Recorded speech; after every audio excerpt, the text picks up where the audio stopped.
Welcome to Praveen academy. और आज date है 25 जून 2021।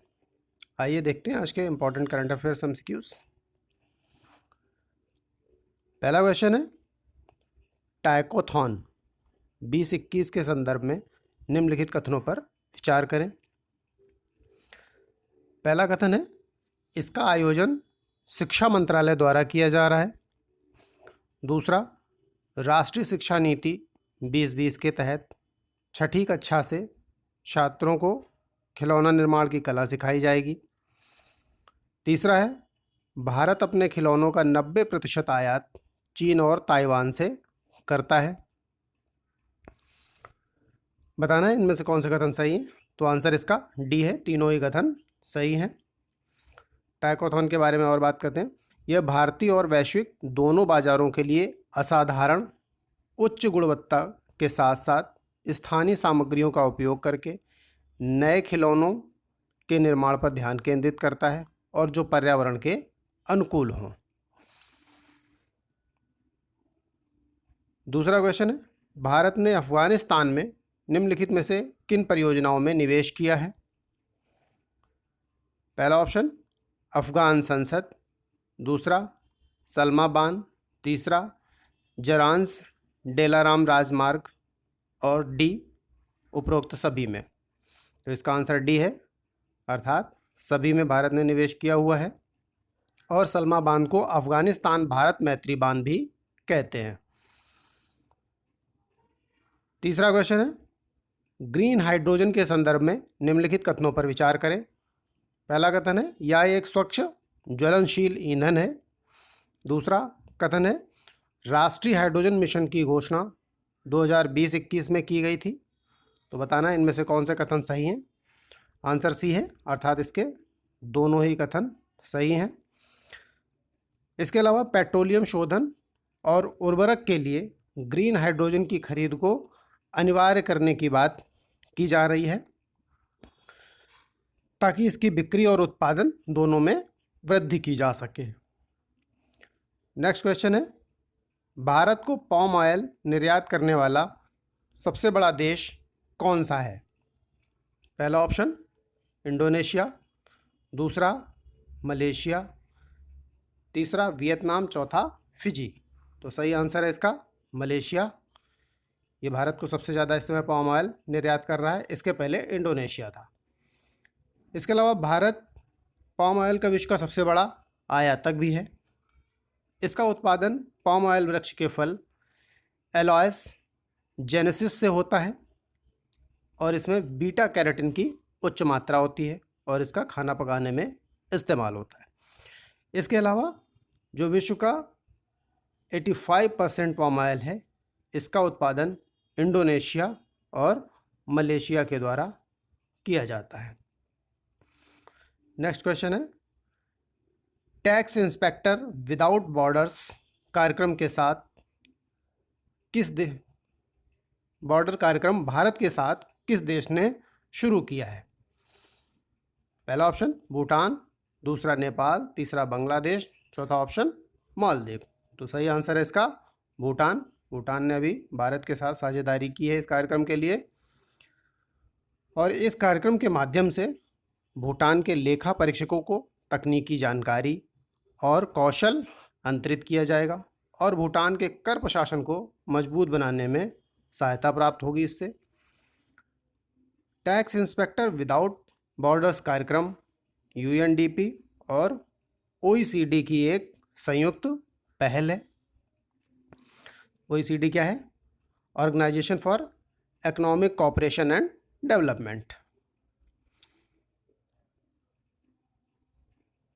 नेक्स्ट क्वेश्चन है, भारतीय प्रतिस्पर्धा आयोग सीसीआई के संदर्भ में निम्नलिखित कथनों पर विचार करें। यह एक संवैधानिक निकाय है। दूसरा, इसकी स्थापना प्रतिस्पर्धा अधिनियम 2002 के तहत की गई। तीसरा कथन है, इसका गठन 2002 में किया गया। बताना इनमें से कौन से कथन सही हैं। इसके अलावा चौथा कथन है, उपभोक्ताओं के हितों की रक्षा करता है ये तथा भारतीय बाजारों में व्यापार की स्वतंत्रता को सुनिश्चित करता है। तो इसमें पहला भी सही है कथन, दूसरा कथन सही है, तीसरा कथन गलत है और चौथा कथन सही है। तो इस तरीके से आंसर इसका डी हो गया। इसका गठन जो है वो 2009 में किया गया था। नेक्स्ट क्वेश्चन है, पिग्मी हॉक कंजर्वेशन प्रोग्राम के संदर्भ में निम्नलिखित कथनों पर विचार करें। इस कार्यक्रम के तहत 2025 तक मानस राष्ट्रीय उद्यान में 60 पिग्मी हॉग छोड़े जाने हैं। दूसरा, अभी हाल ही में मानस राष्ट्रीय उद्यान में 8 पिग्मी हॉग छोड़े गए हैं। तीसरा है, मानस राष्ट्रीय उद्यान इस प्रजाति का मुख्य निवास है। बताना है कौन से कथन इसमें सही हैं। तो आंसर इसका डी है, अर्थात तीनों कथन सही हैं। पिग्मी हॉग के बारे में और बात करते हैं। यह विश्व के सबसे दुर्लभ और छोटे जंगली सुअर हैं। IUCN की रेड लिस्ट में यह क्रिटिकली एंडेंजर्ड हैं, अति संकटग्रस्त हो गए। वन्य जीव संरक्षण अधिनियम 1972 के तहत अनुसूची 1 में इनको शामिल किया गया है। नेक्स्ट क्वेश्चन है, निम्नलिखित कथनों पर विचार करें। United Nations children's fund UNICEF की स्थापना के इस समय 75 वर्ष पूरे हुए हैं। दूसरा है, इसकी स्थापना संयुक्त राष्ट्र के द्वारा 1946 में यूरोप और चीन में बच्चों की आपातकालीन आवश्यकताओं की पूर्ति के लिए की गई थी। तो बताना है इनमें से कौन से कथन सही हैं। आंसर सी है, अर्थात दोनों कथन इसके सही हैं। इसके अलावा 1950 में इसे विकासशील देशों में बच्चों और महिलाओं की दीर्घकालिक आवश्यकताओं की पूर्ति के लिए भी विस्तारित किया गया। नेक्स्ट क्वेश्चन है, परिसीमन कार्य डिलिमिटेशन के संदर्भ में निम्नलिखित कथनों पर विचार करें। पहला है, प्रादेशिक निर्वाचन क्षेत्रों की सीमाओं को निर्धारित करने की प्रक्रिया है परिसीमन। दूसरा, इस कार्य को परिसीमन आयोग संपन्न करता है। तीसरा, अब तक कुल 6 बार परिसीमन आयोग का गठन किया जा चुका है। तो बताना है सही कथन कौन से हैं। तो पहला और दूसरा सही है, तो सी ऑप्शन इसका सही आंसर होगा। और अंतिम कथन गलत है, क्योंकि अब तक 6 बार परिसीमन आयोग का गठन ना करके केवल 4 बार परिसीमन आयोग का गठन किया गया है, 1952, 1963, 1973 और 2002 में। और इसके अलावा इसकी नियुक्ति की बात करें परिसीमन आयोग के अध्यक्ष की, तो ये परिसीमन आयोग ये राष्ट्रपति के द्वारा नियुक्त किया जाता है। इसका अध्यक्ष कौन होता है? सुप्रीम कोर्ट का कोई सेवारत या सेवानिवृत्त न्यायाधीश होता है। इसका सदस्य कौन होता है? मुख्य चुनाव आयुक्त के द्वारा नामित चुनाव आयुक्त या स्वयं कोई मुख्य चुनाव आयुक्त, और एक संबंधित राज्य या संघ शासित प्रदेश का राज्य चुनाव आयुक्त होता है। इसके अलावा इसके निर्णय को न्यायालय में चुनौती नहीं दी जा सकती है। तो इस तरीके से ये हमारा करंट अफेयर आज का कंप्लीट होता है। आइए एक क्विक रिवीजन कर लेते हैं इसका। पहला क्वेश्चन मैंने टाइकोथॉन के बारे में बात की थी, तो इसका आयोजन शिक्षा मंत्रालय के द्वारा किया जा रहा है। इसके अलावा राष्ट्रीय शिक्षा नीति के तहत 6ठी कक्षा से छात्रों को खिलौने निर्माण की कला सिखाई जाएगी। इसके अलावा भारत अपने खिलौनों का 90% आयात चीन और ताइवान से करता है। ये सभी कथन इसके सही थे।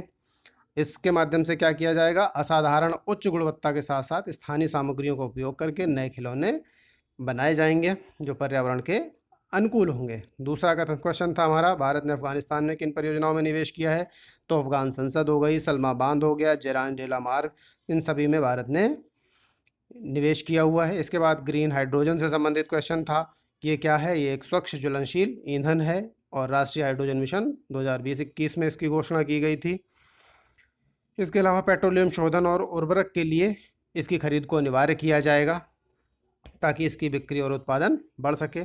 इसके अलावा भारत को पाम ऑयल निर्यात की बात की थी, तो सबसे ज़्यादा निर्यात इस समय मलेशिया कर रहा है, जबकि 85% जो उत्पादन होता है विश्व का वो मलेशिया और वियतनाम मिलकर करते हैं।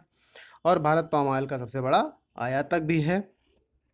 इसके बाद मैंने टैक्स इंस्पेक्टर विदाउट बॉर्डर्स कार्यक्रम की बात की थी कि भारत के साथ किस देश ने शुरू किया है, तो इसे भूटान ने शुरू किया हुआ है। और इस कार्यक्रम के माध्यम से भूटान के जो लेखा परीक्षक हैं उनको तकनीकी जानकारी और कौशल अंतरित किया जाएगा।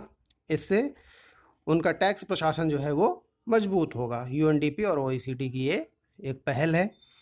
इसके अलावा अगला क्वेश्चन हमारा भारतीय प्रतिस्पर्धा आयोग के संदर्भ में था कि ये एक सांविधिक निकाय है और इसकी स्थापना 2002 के अधिनियम के तहत की गई थी। गठन इसका 2009 में किया गया था, ना कि 2002 में। और ये करता क्या है, उपभोक्ताओं के हितों की रक्षा करता है तथा भारतीय बाजार में व्यापार स्वतंत्रता को सुनिश्चित करता है। नेक्स्ट क्वेश्चन हमारा पिग्मी हॉक से संबंधित था। तो 2025 तक इसके तहत 60 पिग्मी हॉक छोड़े जाने हैं मानस राष्ट्रीय उद्यान में। अभी 8 छोड़े जा चुके हैं इसमें। और इसका मुख्य निवास क्या है, मानस राष्ट्रीय उद्यान। तो ये सभी कथन सही थे। और ये दुर्लभ छोटे जंगली सुअर होते हैं और IUCN की रेड लिस्ट में ये क्रिटिकली एंडेंजर्ड हैं और वन्य जीव संरक्षण अधिनियम 1972 के तहत सूची 1 में भी ये शामिल हैं। इसके बाद में नेक्स्ट क्वेश्चन हमारा United Nations children's fund UNICEF के बारे में था कि इसकी स्थापना के समय 75 वर्ष पूरे हो चुके हैं और इसकी स्थापना संयुक्त राष्ट्र के द्वारा 1946 में यूरोप और चीन में बच्चों की आपातकालीन आवश्यकताओं की पूर्ति के लिए की गई थी। तो ये दोनों कथन सही थे। इसके अलावा 1950 में इसको विकासशील देशों में बच्चों और महिलाओं की दीर्घकालिक आवश्यकताओं की पूर्ति के लिए भी विस्तारित किया गया था। नेक्स्ट क्वेश्चन हमारा परिसीमन कार्य से संबंधित था, डिलिमिटेशन। तो परिसीमन क्या है, प्रादेशिक निर्वाचन क्षेत्रों की सीमाओं को निर्धारित करने की प्रक्रिया है और इस कार्य को परिसीमन आयोग संपन्न करता है और अब तक कुल 6 बार नहीं 4 बार परिसीमन आयोग का गठन किया जा चुका है। अभी भी जम्मू कश्मीर में चुनाव के संदर्भ में ये क्वेश्चन था क्योंकि वहाँ पे भी परिसीमन की बात की जा रही है ताकि वहाँ चुनाव कराए जा सकें। इसके अलावा इसकी नियुक्ति की बात की तो राष्ट्रपति के द्वारा इसकी नियुक्ति की जाती है। अध्यक्ष इसका सुप्रीम कोर्ट का कोई सेवानिवृत्त या सेवारत न्यायाधीश होता है। इसका सदस्य जो है वो मुख्य चुनाव आयुक्त के द्वारा नामित चुनाव आयुक्त या स्वयं मुख्य चुनाव आयुक्त, और एक जो सदस्य होता है वो संबंधित राज्य या संघ शासित प्रदेश का राज्य चुनाव आयुक्त होता है और इसके निर्णय को न्यायालय में चुनौती नहीं दी जा सकती है। तो इस तरीके से हमारा क्विक रिवीजन कंप्लीट हुआ। Thank you.